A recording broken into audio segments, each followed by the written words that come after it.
Bonjour à tous. Pour cette rentrée cinématographique, nous nous enflammons pour Portrait de la jeune fille en feu, un film qui nous parle d'art et de conditions féminines. On n'en finissait plus d'attendre le retour à la réalisation de Céline Sciamma, après son flamboyant Bande de filles il y a 5 ans. Entre-temps, la cinéaste avait écrit l'adaptation de Ma vie de courgette et coécrit avec André Téchiné Quand on a 17 ans.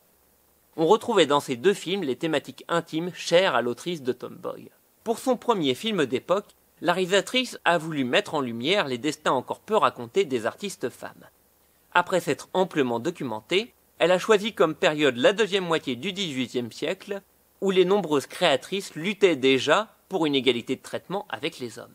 Sciamma privilégie le romanesque à la reconstitution, crée un personnage de peintre en s'inspirant des artistes de l'époque. Afin de l'incarner, elle voulait un visage encore peu connu. Vue auparavant en jeune fille radicalisée dans Le ciel attendra, Noémie Merlan impose ici sa présence magnétique dans un rôle de femme indépendante.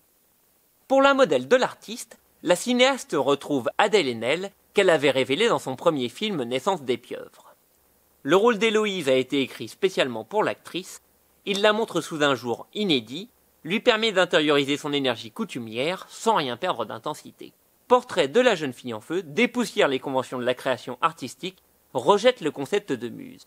Il s'agit plutôt ici d'un échange entre deux femmes sur un pied d'égalité, ou comme le dit si bien Céline Sciamma, deux collaboratrices qui s'inspirent mutuellement.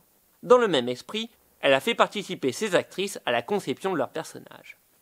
Les images de la chef opératrice Claire Mathon sont autant de tableaux magnifiques. Pour autant, le film ne tombe jamais dans l'académisme.